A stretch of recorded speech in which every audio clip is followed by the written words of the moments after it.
کل میرے ساتھ کیا ہوا کہ صبح کو مجھے ڈاکٹر سہیل چغتائی کا فون آیا.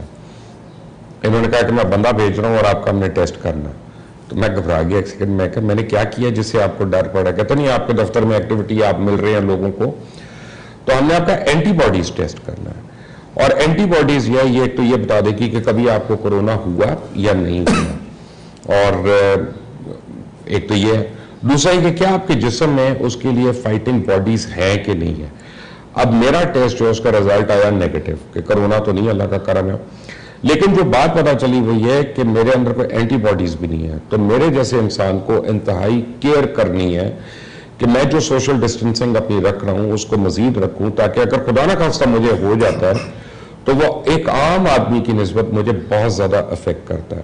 اور یہ ٹیسٹ کوئی اتنا مہنگا نہیں ہے اور یہ ٹیسٹ چغتائی لیب پہ ریڈیلی اویلیبل بھی ہے. آپ کروا بھی سکتے ہیں فوری طور پہ اپوائنٹمنٹ کر کے, وہاں پہ گھر آ کے آپ کا وہ کر لے گا. اور ڈاکٹر چغتائی کو میں نے کہا ہے کہ میں نے تو اپنے لیے کہا تھا کہ بھئی اگر میرا پازیٹیو آ جائے تو پہلے آگے نہ دینا, مجھے بتا دینا. یہ نہ ہو کہ پولیس آ کے سارا گاڑی سیل کر دے تو میں اپنے دفتر میں کہیں بیٹھ جاؤں گا تاکہ اسی کو سیل کریں آ کے اور کنوینئنٹ ہو جائے. But thank you very much for joining. اور ڈاکٹر صاحب یہ اینٹی باڈیز کیا ہے؟ جو وائرل ڈیزیز جب ہوتی ہے تو اس کے اگینسٹ پھر جسم اس کے اگینسٹ ریئیکٹ کرتا ہے تو اس کو ہم اینٹی باڈیز کہتے ہیں. اینٹی باڈیز یہ کام کرتی ہیں کہ یہ جو وائرس ہے کووڈ, اس کے اوپر ایک شیل ہوتا ہے جو فیٹ کا ہوتا ہے, میں ٹیکنیکل زبان نہیں یوز کروں, تو یہ اس کے ساتھ جا کے اٹیچ ہو جاتی باڈی.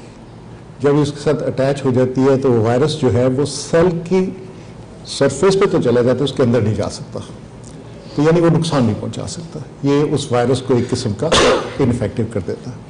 تو یہ اینٹی باڈیز بنتی ہیں جب کسی کو انفیکشن ہو جائے تو اس کے انفیکشن کے کوئی 2-3 ہفتے کے بعد, یہ ویری کرتا ہے, کسی میں ذرا جلدی بننا شروع ہو جاتی ہے, کسی میں دیر سے. جب اینٹی باڈی بن جائے تو جیسے میں اپنی مثال دیتا ہوں کہ میں لیب میں کام کر رہا ہوں, اب مجھے نہیں پتا کہ شاید میں کسی پیشنٹ سے ایکسپوز ہو گیا. اور اس وائرس کا بھی یہ ہے کہ کچھ لوگوں میں تو کوئی سمٹمز نہیں ہوتے اور کچھ میں بہت سیریس ڈیزیز ہو جاتی ہے. تو یہ مجھے بتائے گا کہ مجھے کسی سٹیج پہ وائرس سے ایکسپوجر ہوا ہے کہ نہیں, اور اس کی وجہ سے میرے جسم میں یہ اینٹی باڈیز بن گئی ہیں. اب اگر میرے جیسا شخص جس میں اینٹی باڈیز بن چکی ہوں تو مجھے ایک تھوڑا سینس آف کمفرٹ ہے کہ اب میں اس سے پروٹیکٹڈ ہوں اور میں اپنے کام پہ جا سکتا ہوں.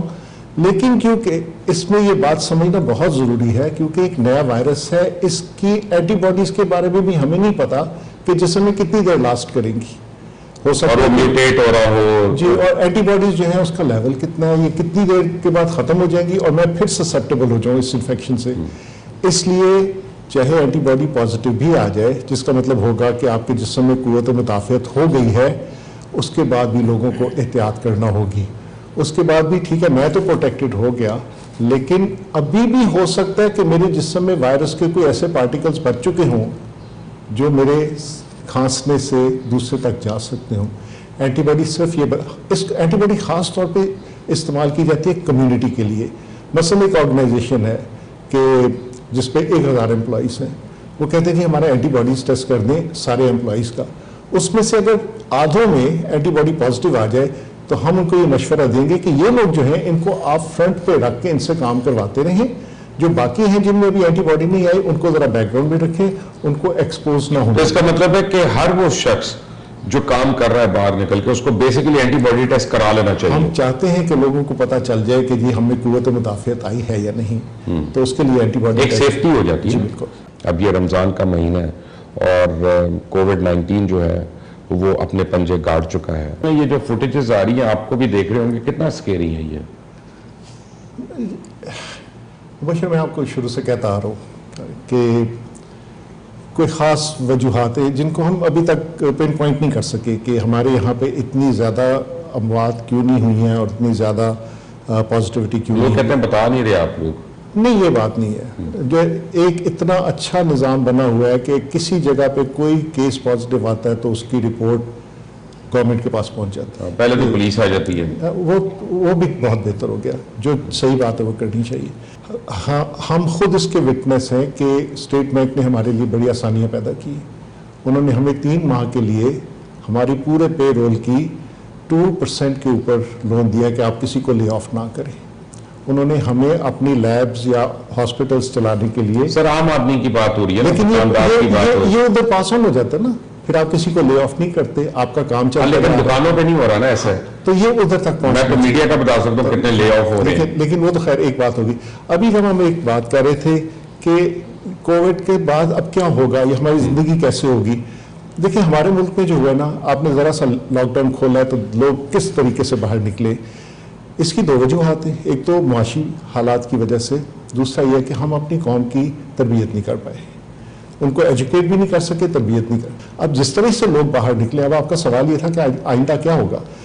ہم کیا کریں، لوگوں کا معاشی معاملات بھی ہیں اور باہر نکلنا ہے انہوں نے. یہ اگر کھاڑی پہ کوئی شاپنگ کر رہا ہے، چھلانگیں مار رہی ہیں وہاں پہ، تو وہ تو معاشی تعلق نہیں ہے. لیکن وہ تو دیکھیں نا، ان کو تو اولمپکس پہ ڈالنا چاہیے. ان کو تعلیم ہے لیکن ان کی تربیت نہیں ہوئی کہ تمہاری ایسی تعلیم کا کیا فائدہ کہ پڑھا لکھا جائے. وہی میں کہہ رہا ہوں، ہمیں تربیت پہ زیادہ فوکس کرنے کی ضرورت ہے. آپ بے شک ماسٹرز کر لیں، آپ پی ایچ ڈی کر لیں، آپ کی سوشل آپ کے سکلز جو ہیں وہ نہیں ڈیولپ ہوئے کہ دوسرے کے حقوق کیا ہیں، کہ آپ جب اس طرح باہر نکلتے ہیں نہ صرف آپ خود ایکسپوزڈ ہیں، آپ دوسروں کو بھی مشکل میں ڈال رہے ہیں.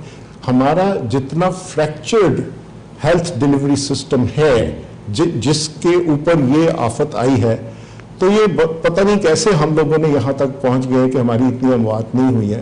ورنہ جو حالات تھے ہمارے ہیلتھ ڈیلیوری سسٹم کے، وہ ڈیزرو نہیں کرتے تھے کہ اس طرح سے ہم بچ کے نکل جائے اس میں سے. تو ہمیں اس کے بعد فوکس کرنا ہوگا اپنے ہیلتھ سسٹم کو امپروو کرنے کا، اس کی ایجوکیشن کو بہتر کرنے کا. ہماری انڈر گریڈ لیول پہ، پوسٹ گریڈ لیول پہ جو میڈیکل ایجوکیشن ہے، اس میں بہت بہتری کی گنجائش موجود ہے. ہماری ریکوری ریٹ بھی تو تیز ہے، بہت بہتر ریکوری ریٹ بھی ہے. اور ساتھ یہ ہے کہ دیکھیں نا، ایک جو بات جو لرننگ ایکسپیرینسز ہیں، آج تک یہ ہوتا رہا ہے کہ اگر کوئی پرائیویٹ سیکٹر ہے نا، تو وہ کوئی شاید دشمن ملک سے آیا. ایک چیز جو اس حکومت نے بھی سیکھی کچھ عرصے کے بعد، کہ پرائیویٹ سیکٹر کو ساتھ لے کے چلیں تاکہ آپ کا بوجھ جو ہے وہ شیئر ہو جائے. شروع میں مجھے بھی پتا ہے کہ اگر ہماری تو کٹیں بڑی کوشچنیبل ہیں ڈاکٹر صاحب. کیا چیز کٹس ہی بڑی کوشچنیبل ہے. نہیں، دیکھیں نا، وہی بات ہو گئی نا کہ اس کے کوئی چینل نہیں تھا نا، کوئی پالیسی نہیں تھی. ہر شخص نے ہر طرح کی کٹ امپورٹ کرنے کی کوشش کی، کوئی ریلائبل تھی کوئی نہیں تھی. تو پھر اب ریلائبل نہیں تھی، وہ ایک الگ سبجیکٹ ہے. لیکن میں جو بات کر رہا ہوں کہ جو اویلیبل ریسورس ہے اس کو جوڈیشیسلی استعمال کیا جائے. شروع میں پرائیویٹ سیکٹر کو بالکل الگ سے رکھا گیا کہ جی ہم خود ہی سب کچھ کریں گے، لیکن گورنمنٹ نے بڑی جلدی ریئلائز کیا. اب دیکھیں نا، اگر ایکسپو سینٹر میں 1000 لوگوں کا بنا دیا ہے، یہ اب ہمیشہ تو نہیں رہ سکتا، اور اس کی ضرورت آج کووڈ ہے تو کل کوئی اور چیز ہوگی، ضرورت رہے گی. اس لیے جو اویلیبل آپ کے پاس فیسلٹیز ہیں، جب تک پبلک سیکٹر میں ہیلتھ ڈیلیوری سسٹم بہت بہتر نہیں ہوتا، جو اویلیبل ہے اس کو ساتھ ملائیں، اس کے پارٹنرشپ کریں اور اس کا استعمال کر کے تاکہ عوام کا بھلا ہو سکے. ہم نے انویسٹ نہیں کیا ہیلتھ سسٹم میں. دیکھیں نا، لیسٹ پرائیورٹی ایجوکیشن اور ہیلتھ ہماری سب سے پرائیورٹی جو ہے وہ نہیں رہی ہے. لیکن اس وقت یہ ایک ہمارے پاس اپرچونٹی ہے. دیکھیے، میں نے شاید آپ کے ایک پروگرام میں پہلے بھی کہا تھا کہ میڈیسن میں چاہے ہاسپٹلس ہوں، چاہے ڈائگنوسٹکس ہوں، لیبس ہوں یا ریڈیولوجی یا جو بھی ہو، 95% سے زیادہ مٹیریل جو ہے وہ امپورٹ ہوتا ہے. آپ نے دیکھ لیا، ہم ماسک تک نہیں بنا رہے تھے یہاں پہ. ہمارے پاس وہ جو پروٹیکشن کٹس ہیں وہ N95 ماسک لوگ بیچ رہے ہیں، اس کے بیچ میں روئی ڈالی ہوئی ہے. جی وہی میں بات کر رہا ہوں. ہم نہ تو اس کی طرف توجہ رہی، ہم نے اس پہ انویسٹ ہی نہیں کیا. ہمارے نیبرنگ کنٹریز نے انہوں نے کانٹریکٹس ہی تک کیے کہ ہاں ہم تم سے امپورٹ کریں گے اتنی دیر میں. ٹرانسفر آف ٹیکنالوجی کو پازیٹیو آ گیا تو وہ کوارنٹین ہو گیا کوارنٹین. Now what? اب اس کوارنٹین کے ٹائم پر چلے دوسرے تو سیف ہو گئے جو اس کے ارد گرد ہیں، خود اس کو کیا کرنا ہے؟ اس کو پیناڈول نہیں کھاتا رہتا. اس کو اگر تو اس کے مائلڈ سمپٹمز ہیں تو اس کو کچھ نہیں کرنا، وقت گزارے وہاں پہ جب تک کہ اس کا پیناڈول سے کہہ رہا ہے یہ اگر کوئی سمپٹمز ہوں، اگر درد ورد ہوگی تو پیناڈول کھائے گا نا، یا بخار اگر ہو رہا ہے تو اگر کچھ نہیں ہے تو وہاں وقت گزارے جب تک اس کا ٹیسٹ نیگیٹو نہیں ہو جاتا. ایک موشر بڑی ضروری بات جو ہے کہ جو میڈیا پہ ہر شخص ڈاکٹر بن گیا، 20 کروڑ ڈاکٹر ہیں اس وقت ہماری قوم میں، یہ نہایت خطرناک چیز ہے. پھر جو واٹس ایپ کے اوپر جو میسیجز آتے ہیں، یہ کل بھی ایک مجھے میسج آیا تھا چھوٹی مکھی کا شہد اگر ہو تو اس کو یہ گرم پانی والے میں نے کہا معاف کر دے میرے پھر وہ کہ جی گرم پانی گھر جا کے دیکھیں نہانے سے کوئی فرق نہیں پڑے گا. کچھ نہیں ہے کہ جی گھر جا کے تو کپڑے اتار کے ان کو یہ کر دیں اور خود نہائیں گرم پانی سے نہائیں. ایسی بالکل کوئی بات نہیں ہے کہ جی وہ بی سی جی ویکسینیشن جن کو ہوئی ہے وہ پروٹیکٹڈ ہے. کوئی ایویڈنس نہیں ہے اس چیز کا. آپ کو میں کمال کی بات بتاتا ہوں, اگر آپ وعدہ کریں کہ آپ نے میرا مذاق نہیں اڑانا بعد میں, ہنسنا نہیں ہے تو بعد میں بھی میرے گھر میں گیا تو وہ اینٹی بیکٹیریا صابن آیا تھا, تو میں نے کسی سے پوچھا اپنے سرونٹ سے, میں نے کہا یہ کیسے کہاں یہ کیوں آیا؟ کہتا سر وہ ٹی وی تے اشتہار چل دے بیکٹیریا مار دیں. میں کہا اے تو وائرس ہے گا, اے بیکٹیریا نہیں ہے گا, تو کہڑے اشتہارات دے پیسے دے رہی ہیں؟ کوئی آپ کی اسٹینٹ کے لیے ہے, کوئی آپ کو بلڈ ٹینر ہے, کوئی کچھ ہے. لیکن فیکٹ آف دا میٹر اس کے ایک بات تو ہمیں ریلائز کرنی ہے نا کہ جو ادویات ہیں اب ان کے ساتھ ہمیں رہنا ہے اور ہمیں بچاؤ کر کے رہنا ہے. مذاق اپنی جگہ پہ نہیں, بہت ساری چیزیں بدل جانی ہے نا کہ ابھی تو پتہ چلے گا. بہت دفعہ ایسے ہوا ہے کہ وائرس کا ایک دم سے ایکسپوجر ہوا ہے ساری دنیا میں اور پھر آہستہ آہستہ بھی ختم ہو گیا. یہ بہت لوکل جگہ پہ رہ گیا ہے یا کبھی کبھی آئے گا. اس وائرس کا بھی پتہ نہیں کہ آئندہ چل کے کیا ہوگا. کیا پتہ ایک دم سے اس کے اندر کوئی ایسی میوٹیشنز آئیں کہ بالکل لو ویرولنس کا ہو جائے اور اس کی بیماری کے پیدا کرنے کی صلاحیت بہت کم ہو جائے. یہ تو وقت کے ساتھ ہمیں پتہ چلے گا. ہمیں پلاننگ کرنی ہے آج کے حساب سے. آج کے حساب سے یہ ہے کہ بہت تیزی سے پھیلنے والا وائرس ہے, تو ہمیں اپنی زندگی کو, آئندہ زندگی کو اس کے مطابق بنانا ہوگا. ٹیکنالوجی کو بہت ڈیولپ کرنا ہوگا. جیسے اب ہم سب لوگ دفتروں میں جا کے کام کرتے تھے, وہ تمام کام جو الگ بیٹھ کے آئسولیشن میں بیٹھ کے ہو سکتے تھے, ڈسٹنٹ لرننگ ہو سکتی تھی, وہ ٹیکنالوجی ہمیں ڈیولپ کرنا پڑے گی.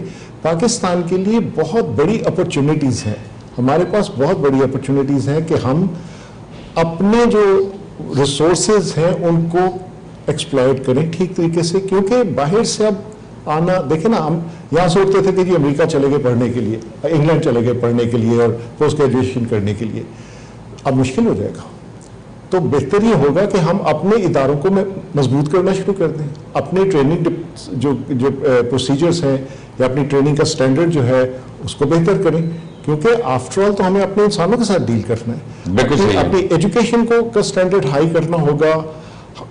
شاید یہ ایک بلیسنگ ان ڈسگائز ہے کہ بہت سارے لوگ جو بہت اکمپلشڈ ہیں باقی دنیا میں بیٹھے ہوئے پاکستانی ہیں, وہ واپس آئیں گے یہاں پہ.